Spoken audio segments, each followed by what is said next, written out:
Alright guys, got a cool little video for you here. This is a project I've been dreaming up for a while. Been collecting and sourcing parts. So what we got here is a set of 200T cases. They're Farmer Tech brand. Can't say I want to do this to a set of OEM cases, but what we got is a crankshaft out of a Stihl 024, which should be a 30 millimeter stroke, going off, Stihl's spec sheet. Looks like the 024S came with a 32 millimeter stroke, so pretty sure we have a 30 millimeter stroke crank sitting here. We got an OEM 200T crank here, so they're pretty close without any machine work. So it's a hair fatter or wider, so I'm not too worried about that. I don't think it's a big deal to machine that a little skinnier, and we just have to turn the crank down a little bit. So that's all the simple operations.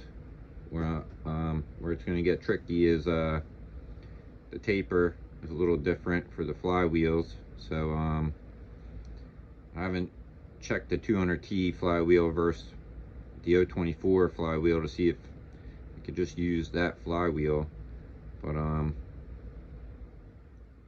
guess we're gonna have to maybe learn how to machine a taper.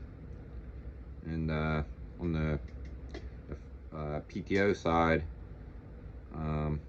again, I haven't referenced any 024, the clutch drum setup compared to the 200T, but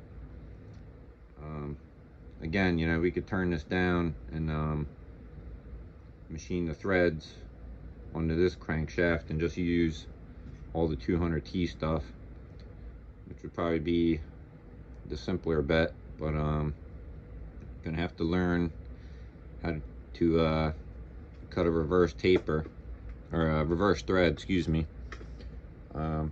Pretty sure I have the correct gearing to get the correct thread pitch, but I'm gonna have to watch some videos on cutting reverse thread, because the threaded spindle on that lathe, they generally don't like turning in reverse. So I guess I could do it kind of like between centers, or centers, excuse me. But we'll figure all that out when we get to that, when we cross that bridge. Then as far as the cylinder, I don't know how well you can see that. Some lines roughed in.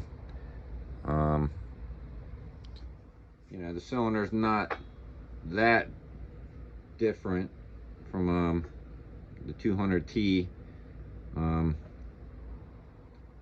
can machine this square like the 200 cylinder, and just weld and re-drill and tap these the holes for the exhaust.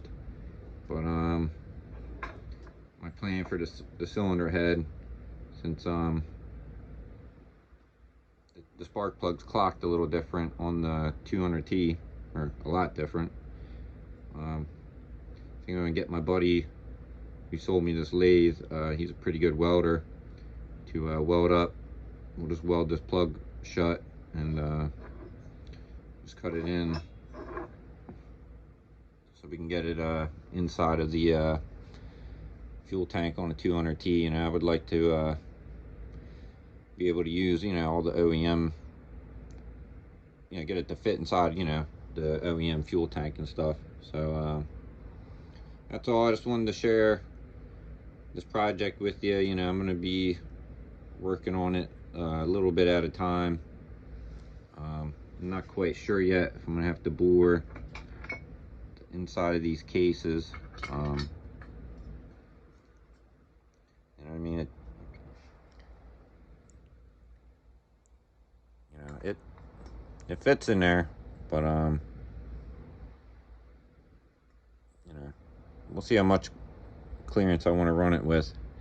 So you know, I might have to pimp that out or get creative to bore that out on the lathe. You know, it would be ideal on a mill, but you know, again, you know, we'll figure that part out when we cross that bridge. So that's all. I just wanted to share, you know, this crazy idea on a project I had, and then, you know, I don't want to keep rambling on too much, but I kind of came to the point with this trying to swap the crank is you know, the wrist pin is just a hair smaller on these 200Ts, so it doesn't, you know, I've been looking, there's not a ton of options for a 42mm piston with the matching wrist pin diameter. So kind of just why I stumbled across the idea of just doing a crank swap, and it kind of just opens the door to other pistons, you know. So I got the 024 piston sitting here, and then I'm pretty sure this is out of a Husqvarna blower or something. You know, it's also 42mm, but you know, we got the centered pin locator. You know, depending what I want to do on the port layout, but you know, I got enough work cut out for me on this build, so we'll see how it turns out. But you know, all in all, plan B with the cylinder head. You know, if that welding job doesn't work out, you know, we'll just cut the top off and do a two-piece head.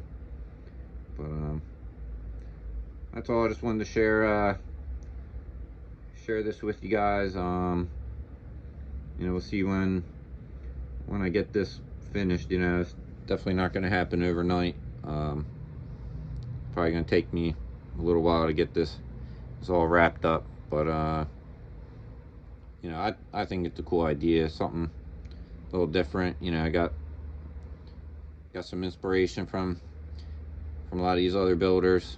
So and you know, I want to give a shout out to Matt House over at House Saws. You know, I might take his idea and instead of re-drilling the holes on the cylinder, might just plug them up with his trick with the aluminum, and just re-drill and tap on the cases. But probably also gonna have to get a little bit of weld built up somewhere, because not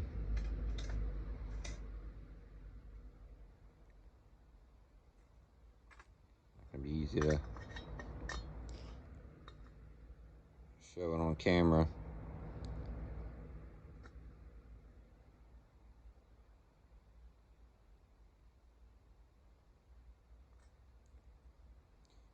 We'll see how the sealing surface ends up once, you know, I kind of start getting things rough machined in. But